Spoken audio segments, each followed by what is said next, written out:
and welcome back to the Dreamcast. I am your host, Denise Walsh. I combine science, scripture, and stories that will inspire you to dive deep, break through your own personal glass ceiling, and design a life of your dreams. Welcome back to the Dreamcast. I am super excited for today's episode because I am a bit fangirling here. For those of you that don't know, I did a bodybuilding competition a year or so ago, and when I was doing all that cardio, I was watching a lot of YouTube, and I found Healthy Grocery Girl on YouTube. I ended up subscribing and being a binge listener, and I then subscribed to the yearly or monthly Facebook community and getting recipes every single week. And I have just learned so much from our next guest. There's video courses, there's meal plans, there's a wellness guide, there's recipes, all based on a plant-based diet. And so I've been following our guest for over a year, and I'm really excited to be with her face to face to learn more about her story and to introduce her to you guys, because she has been a huge asset in me coming from a competition low everything prep diet to a healthy lifestyle. And I'm really excited for you guys to hear her story and all of her wisdom. So welcome, Registered Dietitian Megan Roosevelt. Thank you for that amazing introduction. I'm happy to be here. Yay, me too. So as we know, most whys start from a beginning or a blessing or a burden. And I know you are truly interested in health because of your own experiences. So tell us why you got started, how you got started, and then what your business is now. Why basically I'm so interested in health is because I struggled with my own health. I think a lot of people can relate to that.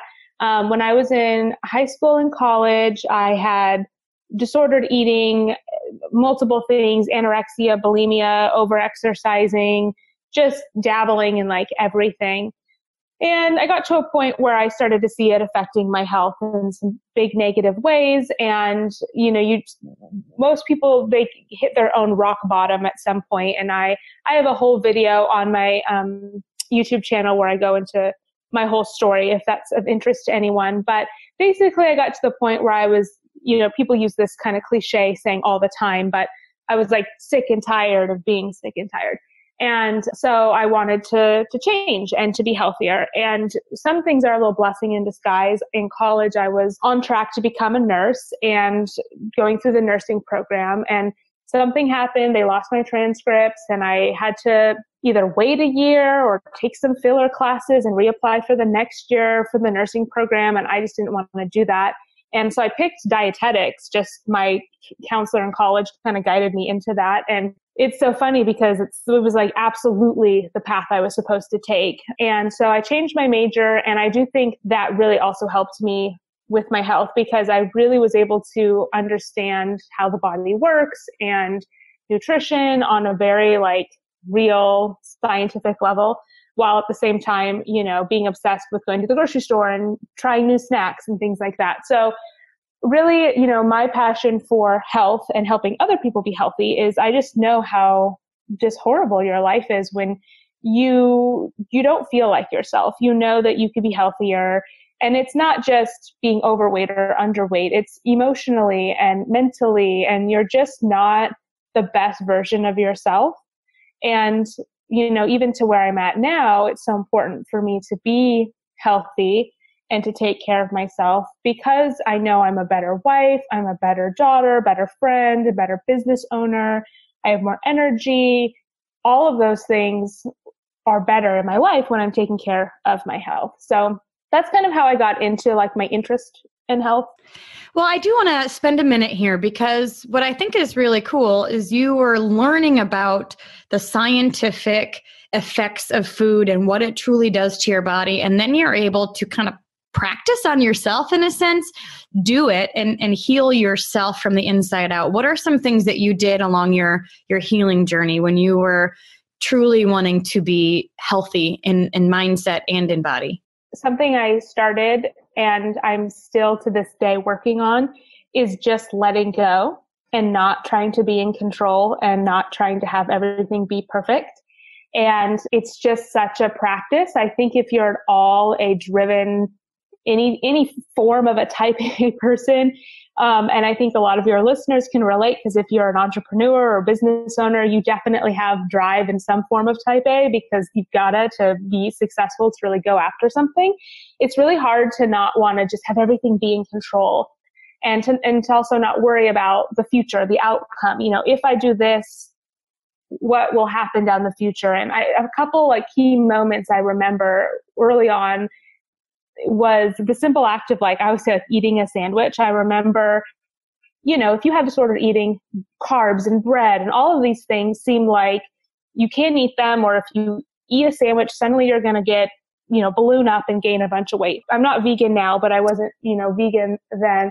But I remember making a turkey sandwich with real bread. It wasn't light bread or thin slices or something, just real bread, a turkey sandwich.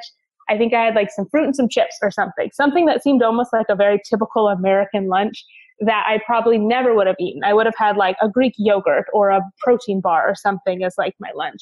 But I wanted to have what felt to me quote unquote a normal balanced lunch, and just to see how I could handle that, because I think anyone who has disordered eating, you throw around the word normal a lot, and that there's no normal, but how you eat is not necessarily the norm. You have all your safe foods and your comfort foods.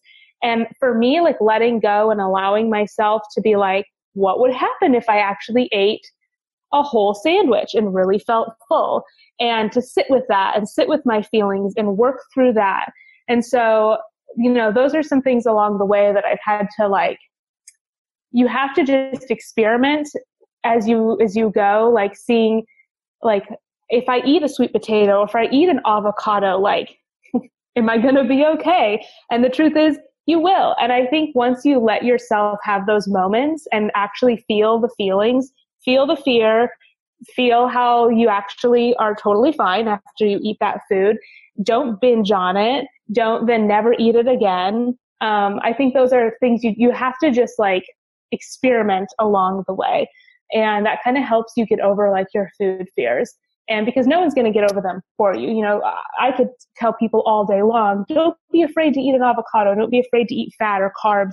But that's just words coming at you. A person has to personally go through that. So I don't know. Sometimes I can go off on tangents. So I don't know if that answered your question, but those are some things that some memories that I have of just helping me, get through those times. Yeah. What's really cool is that when you're learning all of the science behind it, the food impacts your body, it really is the mindset that has to change.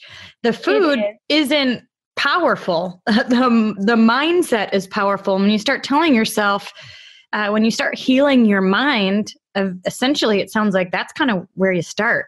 Absolutely. And even as a dietitian myself, I have people who reach out to me that I used to do one-on-one nutrition coaching more. And I still take clients occasionally, but I don't advertise it and I don't do it a lot. But because I'm very vocal about my past, you get people who are oh, I have disordered eating, I have anorexia, I'd like to meet with you. And the truth is they need to meet with a counselor or a therapist or someone they can talk through their feelings and their emotions, because any disordered eating it's an addiction. It's a struggle, but just like any addiction, the food or the alcoholism or the shopping, that's just your coping mechanism. What's broken is something inside of you, whether it's something mentally or emotionally. You have to figure out what triggered me to start this behavior, because that's a big indicator of why I continue this behavior. Is it rejection? Every time I feel rejected or I don't feel good about myself, then I engage in this behavior. So I have to figure out a way that even if someone else rejects me, that I know I'm not unworthy or unlovable. I have to know that I am enough and lovable and worthy no matter how anyone else treats me. And I'm not going to engage in that behavior because I've done it enough to know that it doesn't fix anything. So it's all in your mind. You're so right. And it's so hard to get there. It's not something that you just decide line in the sand, I'm healed now, I'm better. It's a daily choice to want to think differently, behave differently.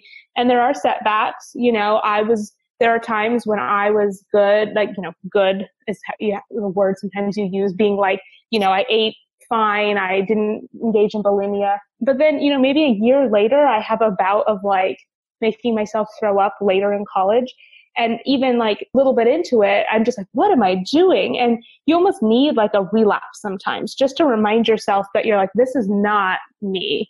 This is not what I should be doing. And that's normal, like no one's perfect and there's just me perfect all the time. So you're right. It's all in the mind, and it's just a daily choice to take care of yourself.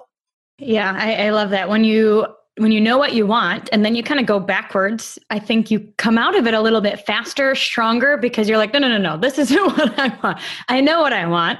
And you have that clearer picture. So you're able to move forward faster. So you get your degree in dietetics, you become a registered dietitian, you are healing yourself from the inside out. Tell us like how your business was born and what you do now. And I will say that I basically felt like I was in a good place with my health around the time I started dietetics. So it wasn't that I was like in dietetic school and I still had like unhealthy behaviors. It kind of was like a crossover. It was like I was on the path to being healthier, and then I started dietetics, and that really did help me like understand nutrition and everything more. And I think a lot of people go into their profession for some type of personal connection they have with it. But so I originally wanted to be like a doctor that delivers babies. My entire life, I wanted to be a doctor. And then I realized it's a lot of money and a lot of school. And if I had a family, I wouldn't really probably be around that much. So that's why I then switched to nursing. So I thought, I'll be a labor and delivery nurse. And so I've always, like my entire life growing up, I wanted to be in the medical field. And that's another reason why I liked dietetics, because it's like, oh, there's dietitians in hospitals. That's what I'll do. But I quickly learned that was not the place for me. I have way too much like entrepreneurship that runs in my family and creativity that I didn't really tap into when I was in college. I took a small business course as like mandatory in college. And I barely paid attention because I thought, I'm never going to have my own business. I'm going to go work at a hospital. And I probably should have paid attention a little bit more. But I never even thought I would own my own business. Basically, my business started from another not good time of life. I was going through a really hard time of life, lots of personal things. And I had hardly any money. I was super depressed. And I got my RD credentials and I was applying for tons of jobs. And I really felt like I was applying for jobs, and even when I sent off my application or I'd have an interview, I was like, I don't want this job. Like, this job sounds depressing and boring, but I need to make money. And I just felt like I can't be depressed every day going to work and depressed at home. I have to have something in my life that brings me joy. And so I was like, what do I love to do? And I just, at the time, I was like, I nannied a lot. I was obsessed with knowing what people bought at the grocery store and looking in their pantry and making food and organizing people's pantries. And I just really loved grocery stores and grocery shopping and that whole experience. And I would grocery shop, for the clients, my people that I nannied for. And being a dietitian then, I was like, maybe I could help people with their shopping. I really like that. And so I started that. But obviously anyone who starts a business, you don't make any money for sometimes a long time, or even if you get a client here or there, it's not sustainable to pay for your life. So I knew I still needed an actual job. And at one point I had 3 or 4 different jobs, all within the nutrition field, but just all kind of scattered. And slowly those extra jobs dropped off one at a time until Healthy Grocery Girl was successful enough to be my full-time income, and then eventually got to the point where it is now both me and my husband's full-time income. And our business is a little over 7 years. So it takes a long time, I think, for most entrepreneurs. Some people, they get lucky and they make a lot of money fast, but the average person, it takes a long time. But that's how my business started, is I wanted to do something that I love, and it's totally changed what we do now from what I first started doing. And that's totally fine. It's good to actually evolve, and you don't have to know everything about exactly how it's all going to work in the beginning. You just get started, and then you see as you go, you make adjustments to make your business work for you. I love that. There's a couple of things that I hear you saying that really stand out to me.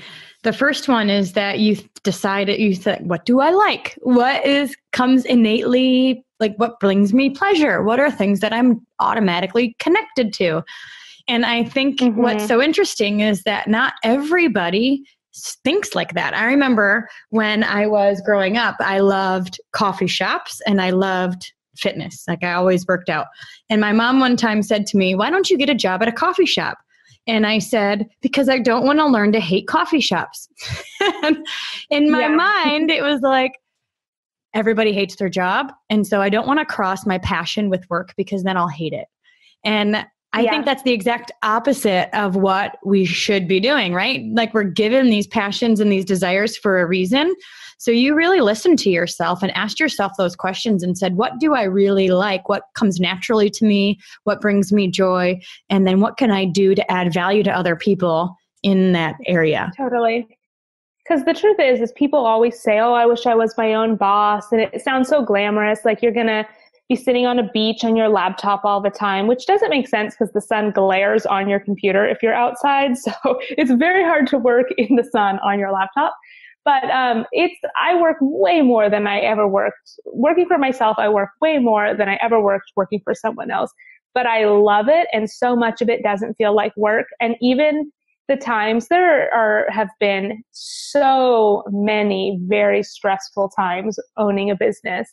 But the reason that you keep going is because even through those really stressful times, you love what you do. And it's even the stressful times are still better than like the alternative of just giving up and going to work for someone else if you really love what you do.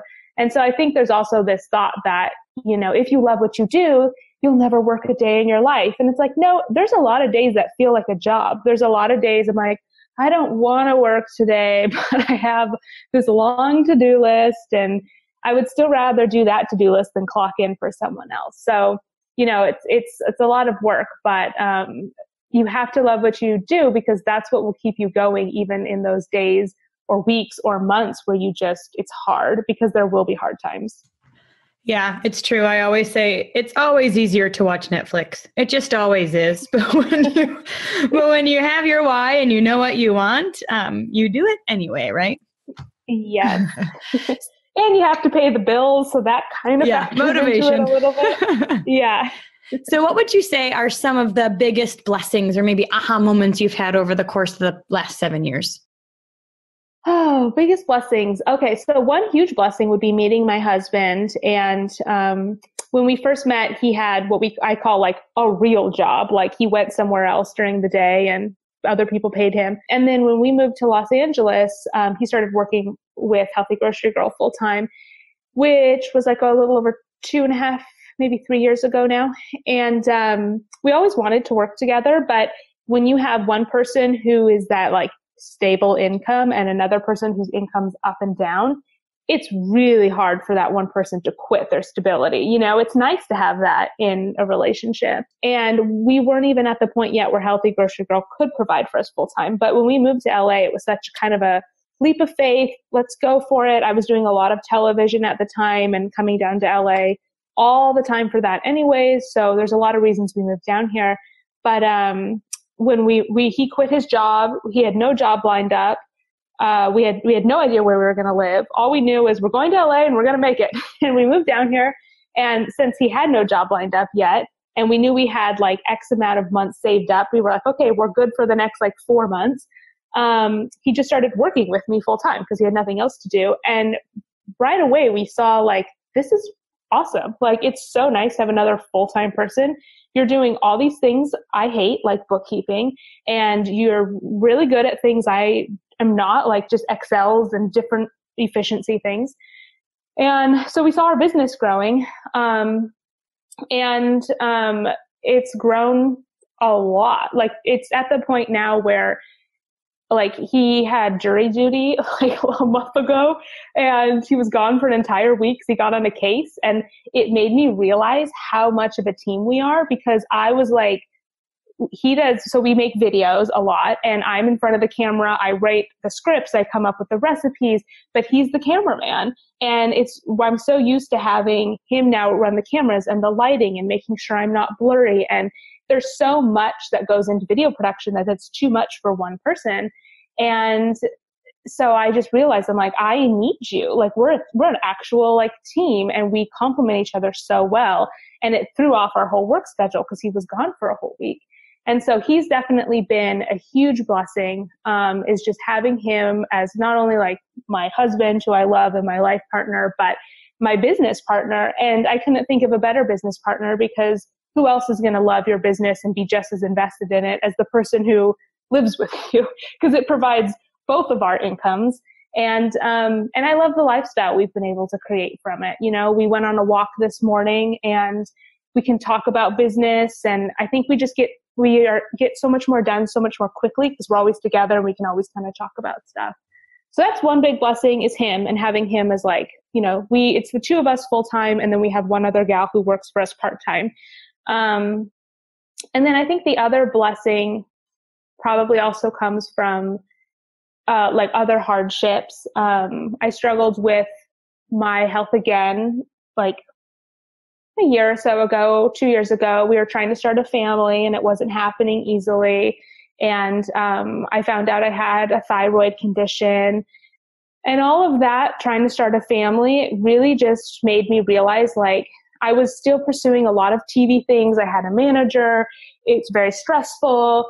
And I just kind of realized I was like kind of ready to let that go and just do our own production and our own, you know, YouTube channel and all of that. And if TV stuff comes up, that's great, but I wasn't going to like hustle in that direction anymore. And I basically like had some health issues. I really had to like let go of different stressors and get really focused on like, I'm going to do X, Y, and Z because this is what I love and this is what brings our business money. But anything else, if it doesn't bring me an enjoyment and if it doesn't bring me income to the company, I'm just not going to do a lot of extras, because it's so easy to be busy and to hustle, but not have fruit come from that. And so I really had to like simplify my life, to simplify my stress, to help my health be in a better place. So sometimes you have to like have your health go awry to like wake you up again and be like, you're really stressed out. Like you may be doing yoga and drinking green juices and be at a healthy weight, but you're really stressed all the time and you have anxiety. So you have to fix that. And I don't think you need your body sometimes to tell you like, hey, slow down. But luckily I did slow down and I got rid of a lot of stresses, and we are pregnant now with baby due really soon. And so things do get better, which is always a good positive side to things.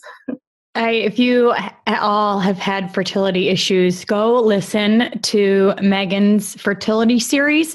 My husband and I had fertility issues as well, and we went through the whole IVF process. I actually have like 9 embryos left that we have to decide if we want to keep trying or what we're going to do. But she was able to move through that naturally and heal herself. And it was such a really cool story. So Megan, thank you for being loud about your experience, because I know there's a lot of people that are going to connect with you and your story and be able to heal themselves in a natural way, which is not often the first response for fertility issues.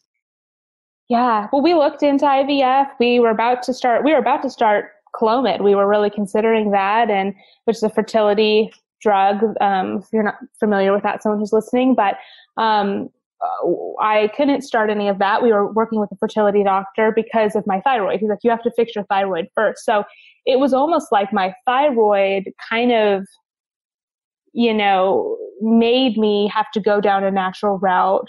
Otherwise, you know, we were definitely on that path too. You want a baby. So you start looking into all these options. But it makes you, you know, I'm not opposed to medicine. I think there are things. It's amazing that there's IVF. All of those options are just incredible that we have them. And sometimes that is the best route to go.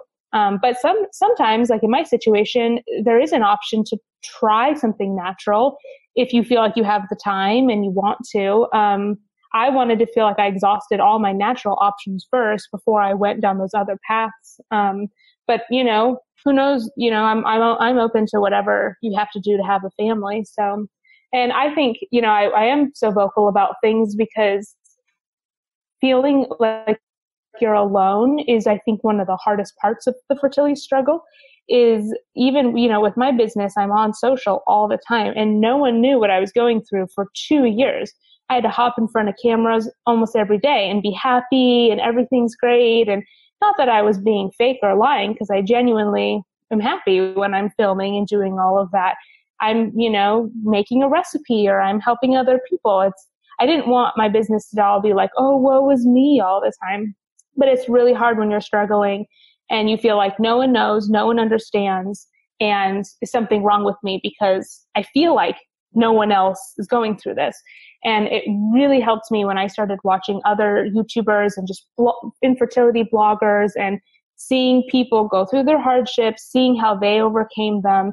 It gave me so much hope. And so I was like, I'm a person online. I can't not share my story and kind of pay it forward for those people who also shared theirs and helped me through my hard times. Well, thank you for doing that, because it certainly does offer hope, and it's very well laid out. I learned a lot while listening to that.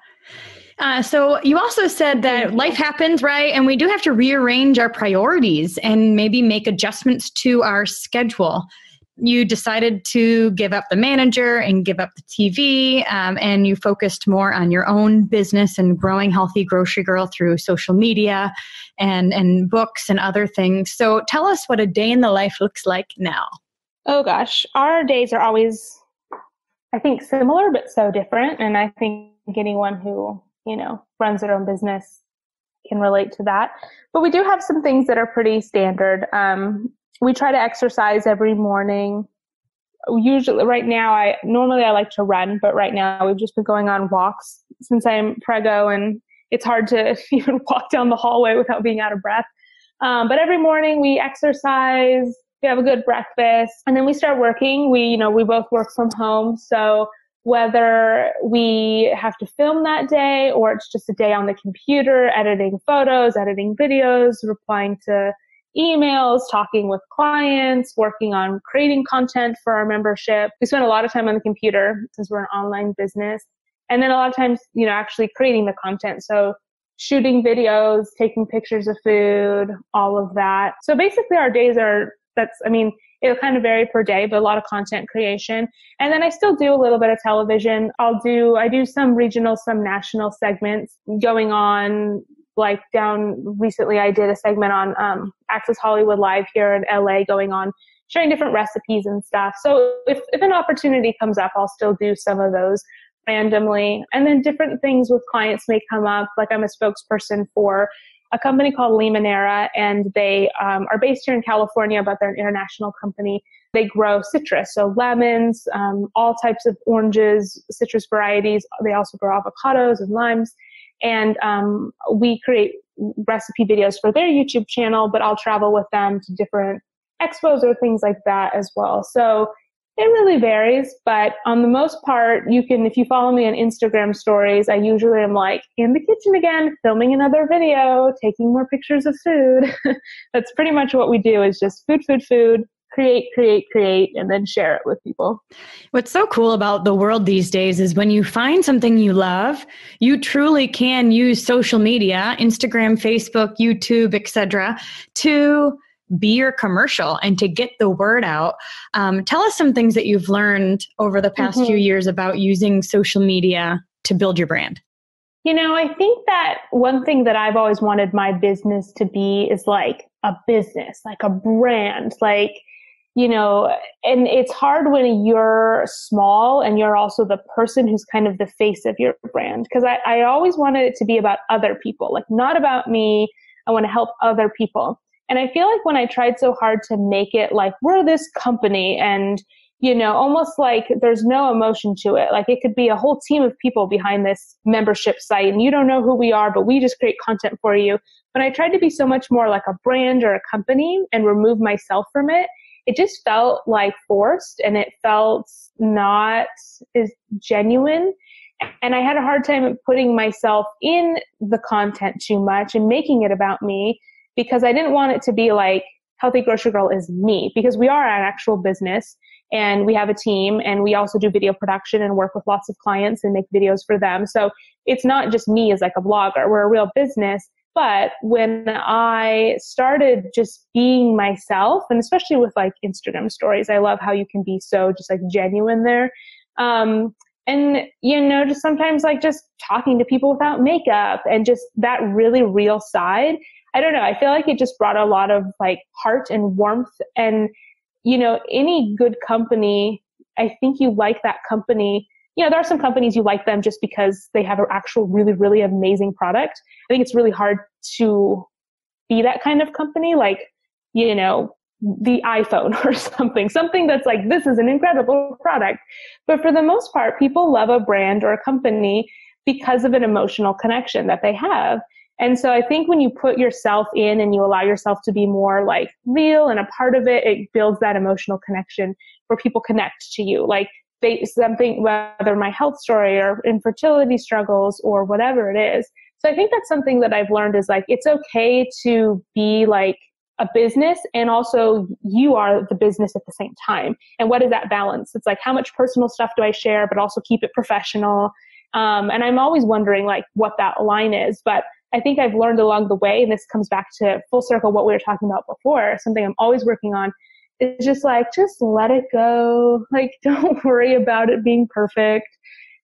Just be yourself. And if I feel like talking about something, then I will. And sometimes we're more businessy and sometimes it's more personal. And that's just how our business works. And maybe it's not what someone else does, but it's what works for us. And I think that's something I've learned with social media is it's like, you can't just look at other people's social medias and try to be like, ooh, they have a lot of followers. What are they doing? I'm going to do exactly what they do, because that may not work for you. And if it's forced and it's just not flowing, it's going to be really hard to maintain. So I've learned like, do what is easy for you and natural. And social media it's still a lot of work if it's part of your business to upkeep it, but it'll be more like enjoyable and not feel like such a strain. I think that's one of the biggest things I've learned is just to like be yourself and just not worry about it being too perfect. I love that. I totally agree because people buy people, right? And honestly, one of the reasons why I connected with you is because number one, I was really excited about food and I loved your recipes. And honestly, I didn't even realize they were plant-based. Like I didn't even see that. I just saw awesome recipes, but I also felt like I connected with you and I was like, we would be friends. And I think it's because of that I was, brought into binge watching, and then I signed up for your membership and I got connected to your community, and I've really enjoyed everything that I've learned along the way.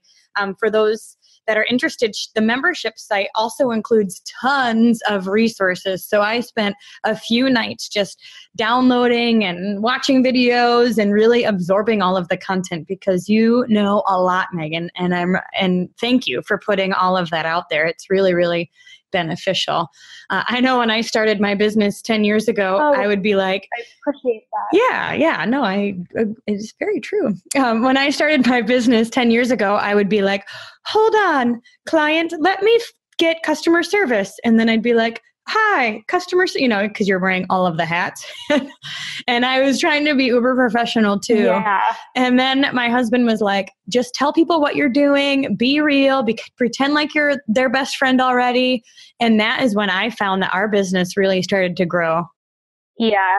Because it's all about relationships. Every business is about, relationships. And that's what life is about. It's just like, caring for and loving other people at the core anyways. So everyone wants to be loved. And I think if you can find other people who make you feel loved, it's like they're going to gravitate towards that and help you feel good about yourself. And so, our membership. Yeah, we started that. Oh gosh, I don't even know. You get to a point where you just stop counting things, but it's been around for quite a few years. And put so much time into all like the base content that's there, all the video courses. And I created that because I was doing a lot of one-on-one nutrition coaching. And I decided that wasn't something I wanted to continue with because just, lost my passion for that.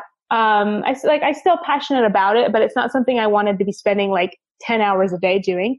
But I felt like all of my clients kept having the same exact questions over and over and over. So to me, my days felt very redundant. And I was like, all these questions people are always asking. They always want meal plans. They always want recipes. They always have questions about how do I get enough calcium and iron and protein and all of this on a plant-based diet. I should just make all of these resources and make it even more affordable than a nutrition appointment. And then that way people can just sign up and read the content, and I'm still available. If people want to email me or, our Facebook group, I'm happy to answer and chat with people all the questions they have. But it just seemed like a lot more efficient way, since everyone seemed to have like these similar needs of things they wanted to know. So there's a lot of content in there. And then, like you said, we have the weekly, we always have new recipes weekly for people to try and stuff too. So I'm very happy to hear that you enjoy it, because we've put a lot of love and time and energy into that. So it makes me very happy. So thank you. Yes, I know. I'm like, I really did listen to everything and watch it, and I learned a lot. Know that it was being consumed. Thank you. So I want to move on to the plant-based stuff, because like I mentioned, I was watching your videos and they're just really good recipes. And I didn't even like click in my mind that they didn't include dairy or meat, really, until I joined the membership and I started learning more. And I thought, oh, that's so interesting. I didn't even notice. So why plant-based, and what does that mean for you? So I started eating plant-based because, to me, even though some people may feel that plant-based seems restrictive, it's actually the most freeing diet. Diet is a word just meaning the foods that you consume. I don't promote diets in the sense of like, hey, deprive yourself and only drink cabbage water or something. Because I had a history of disordered eating, I needed to find a way to eat that didn't feel restrictive, that allowed me to just nourish my body, but have no rules. Because rule making to me felt very much like I was on a diet, and that I was, that kind of disordered eating. And for one, I can't tolerate dairy well. So it was easy for me to give that up. It wasn't easy. I mean, I hung on to frozen yogurt for a long time and suffered from it, because, it's delicious. And people are always like, I could never give up cheese. I could never give up my froyo. And it's actually a lot easier than people think. I've literally hundreds of clients and people, we all have gone through the same struggle of giving up dairy and overcoming it and realizing it like, oh, that's not so hard. And there's lots of other things I can eat. But I have, whether I'm lactose intolerant or whatever, but I have digestive issues from dairy. So that was something I was already not eating. And even since I was probably in middle school, I never liked meat. It grossed me out. I could do like chicken or fish, but I didn't like I stopped eating red meat like early high school. I never liked ham. So I think I naturally already gravitated towards not eating a lot of animal-based foods. So it never felt to me like you can't have meat. I feel like to me, it's never like a can or can't. It's just, I choose not to, because I personally don't enjoy those foods. If I wanted to eat something, like I would eat it. It's not like a can or can't situation. But to me, a plant-based diet is very freeing, because you can eat all of the food groups. It's not a carb-free diet. It's not a fat-free diet. You need carbs and fat, especially as a woman. About 30% of your dietary intake should come from fat. On average, everyone's health is different, but fat is really important, good quality fats for our health as all people, but especially as women, to help our hormones function optimally. And that also contributes to healthy weight, because hormones affect our weight. So eating, all the fats, avocados, nuts and seeds, having grains, having tons of fruits and vegetables, and plant-based foods are usually, on the most part, obviously avocados and nuts and seeds are a little higher in calories, more nutrient dense, but for the most part, plant-based foods, they're very, if I don't count calories, but they're very low in calories. They digest very quickly. So you can eat a lot of plant-based foods in comparison to animal-based foods. And I love food, and I eat a lot. And I'm always so surprised when we have people over for dinner, and my husband and I, we eat very similar, and we eat a lot, like huge quantities. And because we just love eating, and it's surprising to me how people eat like such smaller portions. And so I think that it's just, if you love to eat and you also want to lose weight or be at a healthier weight, a plant-based diet is great, because you don't feel deprived. You get to have a giant bowl of food, and it's going to digest quickly, and you just your weight will adjust to a natural way. So that's one reason. It's, I felt like there was freedom. I could just eat all these different foods. And sometimes people wonder oh, if you don't eat meat, what do you eat? And it's well, most foods are not meat. There's actually more food options that are non-meat than there are meat options. So there's a lot of things that you can eat on a plant-based diet. And I think another big bonus is I started eating plant-based towards the end of college. It was cheap. Rice and beans and veggies. Like if you're getting fancy veggies and supplements, those kind of things can be expensive. But for the most part, a plant-based diet is very affordable. So it's affordable. It's so incredibly healthy for you. And not to mention just all of the science that backs it up. If you start, our membership talks about it, but there's so many great resources and books that support how a plant-based diet can help short-term, long-term health. And so to me, it just seemed like such a no-brainer. It was like there were so many benefits to a plant-based diet. And I use the word plant-based versus vegan because I'm not vegan. I have been vegan at times. And I think a vegan diet's amazing, and if that's what works for you, but I'm first and foremost an advocate for listening to your body and eating what's right for you. So your body and your body's dietary needs may change at different seasons of life. Some seasons you may be vegan. Some seasons you're like, I really just feel like I need to eat, chicken or eggs or something because that's what my body needs at this season of life. There's no shame in that. There's no shame in going unvegan for a period of time. I think it's so wise to listen to your body. And I think some people, again, it's that diet mindset or that disordered eating where they're ashamed of their choices or something. Like they've committed to vegan, and if they go unvegan, now they're like embarrassed about that or something. So that's kind of another tangent. But basically a plant-based diet, I'm a huge advocate for it because it's so nutrient dense, so good for you, affordable, it's delicious. I think that answers your question.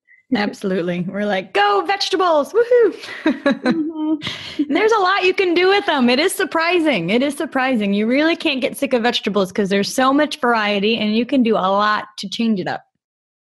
Totally. And there's more than vegetables too. The plant-based diet, there's fruits and nuts and seeds and so many different grains. Like you can, try millet and amaranth and, there's quinoa and there's 200 different varieties or something of quinoa, and there's, brown rice. And once you get into it, there's so many different recipes and flavors and fun things that you can come up with.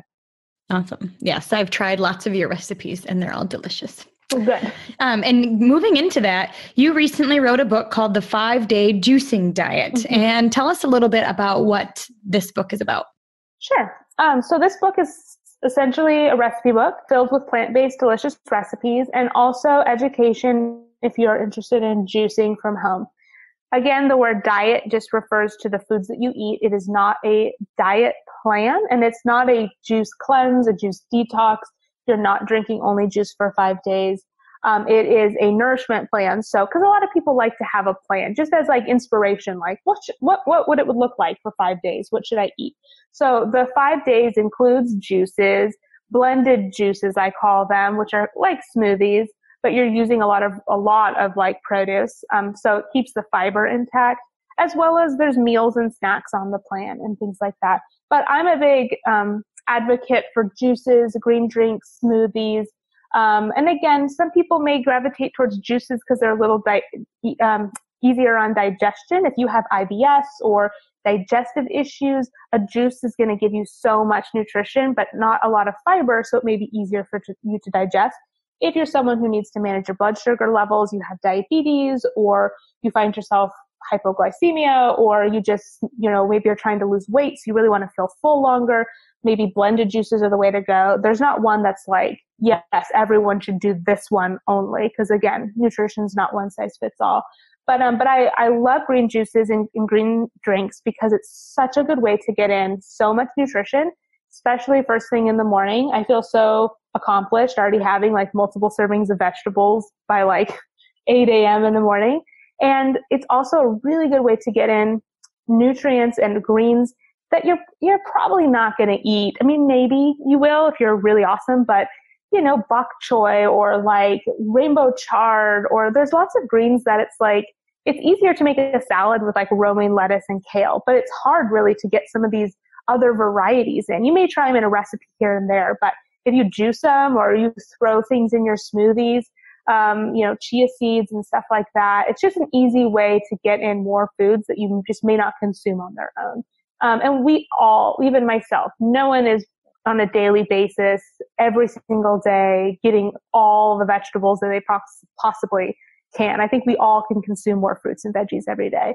So it's such a good way to do that. And it's delicious and it's hydrating. And I talk about in the book how I started doing green juice as an afternoon alternative to coffee, because when I was going through my, starting a business with a lot of work, doing all my TV stuff, working with my manager, I grew up working in a coffee shop. I love coffee. But I started noticing it was taxing my adrenal glands, having so much coffee throughout the day. I was dehydrated. My skin was drier. And I was like, I need to find an energy option in the afternoon that is going to be good for me. And juicing was such a good way to do that. So the book talks all about more the benefits of juicing, but also, you shouldn't just go out and buy a juicer, because there's so many different types. There's some juicers that actually can't juice greens. So you're going to get kale with no juice. It'll just get all this pulp, but you'll get no juice out of the kale. And then there's some juicers that actually are good at juicing. There's like masticating and centrifugal juicers. So the book talks about the different types and what pros and cons of each. And so if you have any interest in juicing, it's educational. It gives you lots of juicing recipes and also other just delicious plant-based food options as well. Awesome. And you can find the 5-Day Juicing Diet by Megan Roosevelt right on Amazon. So super easy. What is next for you, Megan? Oh, next is having a baby. That is our number one priority right now. We're about 2 months away from that. And my whole, past 8 years, I've just been career. So I'm actually really looking forward to slowing down a little bit. And, having a baby is something we wanted for a really long time. And it's so hard for me to say no to work opportunities and tell people like, I'm not going to be available for a couple months because I'm going to take a maternity leave and actually not check my email for a while. And I think everything will still be there when I get back. And so I'm really looking forward to just taking this time to start our family. It's a new season of life, and your priorities change. My business is always such a huge passion for me, but there's more to life than just working. So I'm really looking forward to having our baby, and then if you follow me on social media, whatever comes up next after that, I always keep people in the loop. We'll see. There's always something down the road. Awesome. Well, definitely take some time with your new baby girl. It is, as I'm sure everybody will say, like it changes everything, but you really don't know until you experience it yourself. So you'll just have to keep us in the loop on how it changes everything. Well, I will. Yeah. And we've already, we're big planners. So we've pre-filmed a ton of recipes and we've gotten ahead. So we're not like abandoning our YouTube channel or our social media. We'll still have every week a recipe video will still go up for people. And I'll still, I'll do some update videos like, oh, meet our baby and here's how we're doing on our YouTube channel. And, Instagram stories makes it so easy to check in with people and stuff. So I'll still be on social media, but I'm taking a break from like filming and video production. So I don't really want to wear makeup for like a month or two is my goal. Yeah, absolutely. Absolutely. Well, you deserve it. You deserve it. Well, I'm really impressed, Thank Megan. Over 7 years, you have developed a brand, a social media, a following, and you're value driven, and you truly have developed a community that's supportive to you and each other. And it's been really cool to be a part of that. For somebody that is interested in growing their own business, is maybe at the beginning of their entrepreneurial journey, what words of wisdom would you have for them? I would say just go for it. Don't be afraid, and you don't have to have everything figured out. I think a lot of people are worried about, I was even there myself, like, well, how am I going to make money, or how is this going to look, or how, like, there's no way to know how it's all going to go. You're going to learn what works and what doesn't purely through trial and error, and no amount of reading of books, or it's great to read books. I was obsessed with entrepreneurial books and podcasts and all of that. And it really does put fire in you to like read all of that. But the best way to learn and to get better is just to be making mistakes and trying things out. And so you don't have to have, if you want to start a blog, YouTube channel, selling products, it takes a long time to grow. And it's okay. Like if you're a year in and you don't have as many followers as like you think you would, like every single person that you probably look up to, they've been doing this for a really long time. And the number one thing is they just didn't quit. Like I know so many people who, you know, they say, oh, I wish I was where you were at. And it's like, you could be, but you quit. So it's like, if you just stick with it and evolve with it. And like, you know, my business started out with personal nutrition coaching, and now I hardly do that anymore. And now we're all online, and, you know, be willing to like change things. If something's not working, you can let it go and try new things. We've tried so many new things through our business that we tried for a little bit, and then it's like, you know, this isn't working, so we're going to stop it. And it's totally fine. We tried something, didn't work. Now we know, moving on. And so I think that's the biggest thing. Is like, it's hard in the beginning because you want to feel like you have a business plan, or like, here's my 5-year plan. And we don't have a business plan. Our business plan is just to keep doing what we love and making money and let our business evolve as it's supposed to. So I think that's the biggest thing, is just getting started sometimes is the hardest part. I know a lot of people, you know, friends and stuff, who they really want to have their own business, but they just don't start. You know, they're too scared to get started. And then surrounding yourself with other people who are just inspiring. You know, it sounds like Denise, with having this podcast, is such a great resource for all of your listeners, because it's so good to be around other people who are going after their dreams, and you get information and get inspiration. And I think if you're surrounded by people who are naysayers, or, you know, they think what you're doing is unrealistic or whatever, like that's not helpful. So it's good to try to surround yourself with friends or just other people who are driven as well. Awesome. I love that. 2 more questions for you. So what is one thing you do every day that you couldn't live without?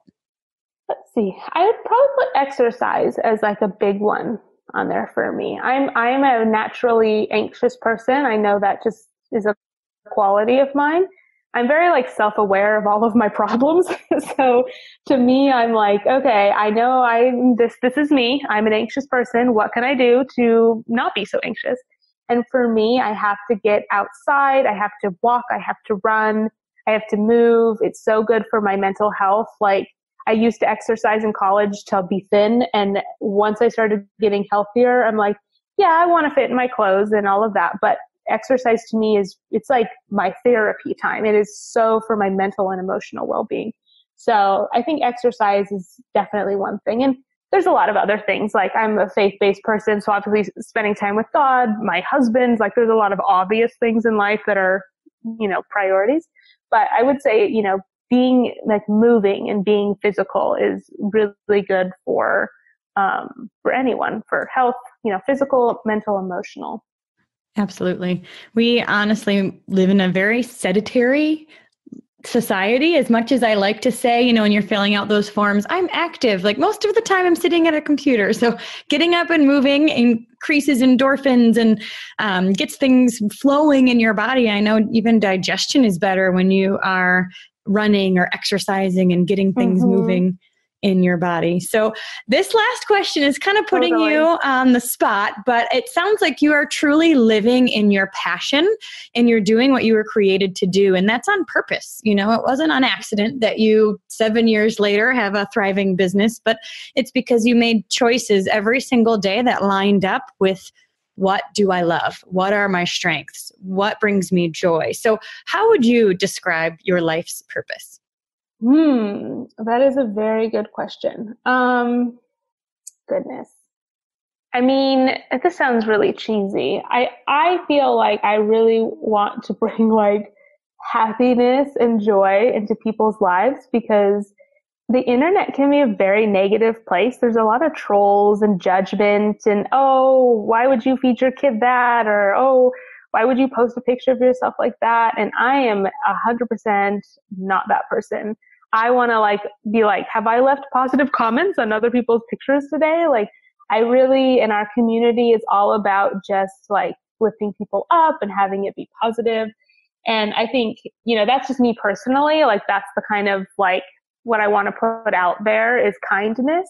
I think if you put out kindness, you're going to get some kindness back. And then really with our business, I feel like, you know, I guess my purpose would be to like help people find health and happiness in a way that's really maintainable and enjoyable. Because you can find quote unquote health, you could get to your ideal weight, but it's not maintainable and you didn't enjoy getting there, and maybe you're actually not even that healthy because what you did to get there wasn't really a good route.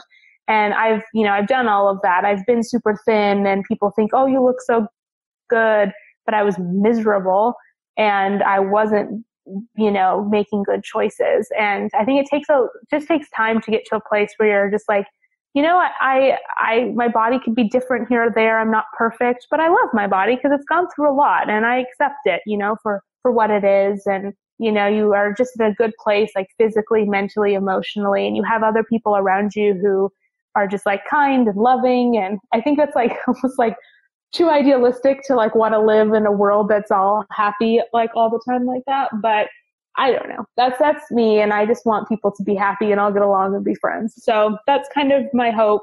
I make recipes and all of that, but I hope that people, whenever they watch our content or, enjoy our content, they also feel happier or better about their life. They're not walking away feeling sad or judged or confused. So I don't know. Love and happiness is my cheesy answer. Well, I think the opposite of that would be like grouchy and miserable. So you're allowed to have a life where you're focused on love, peace, joy, not only for yourself, but you truly have the mission of spreading it to others. I love what you said. Have I been positive to other people on their pictures, on their social media? Have I not just been joyful myself, but have I done a good job of expressing that to others? Because that truly does start a ripple effect. So as we close today, is there anything you want to end with? Let's see. Well, for everyone listening, thanks so much for taking time out of your busy day to listen. And I guess you may say this, but, come over, follow us on Instagram, which is just Healthy Grocery Girl, and our YouTube channel is Healthy Grocery Girl. Our website is healthygrocerygirl.com. It's pretty easy to find us. But if you, enjoyed what we talked about today and want to stay connected, that's just the best way is follow us on social. Absolutely. And I would recommend it, you guys. Full of wisdom, full of inspiration, and as you can hear, full of joy. So you will not only be educated and you'll learn some things, but you'll also walk away with your heart a bit fuller. So thank you so much, Megan, for being on today's episode. I'm really excited for what you're doing now, but for your baby as well and the family that you're starting and how that is just going to maybe change your content. And I'm excited to stay up with you and see what happens next. Yeah, thank you. And thanks for starting this podcast. I'm so proud of you and excited and looking forward to, listening to your podcasts. And I hope you're very successful. And I can say, oh, I knew her when she started her podcast. Absolutely. There's only one way, right? And that's forward. Yeah. So thank you guys. Have an awesome day and we'll be back later. Bye. Thank you so much for listening today. Head over to denisewalsh.com. Enter your email to subscribe to our list, and I will be sending out an early bird special coupon. 50% off, in fact, of the Dream Life Workbook when it is launched in just a few months. So if you want to have first dibs, let's get your name on that list. Thanks again. I so appreciate you. And remember to dream big.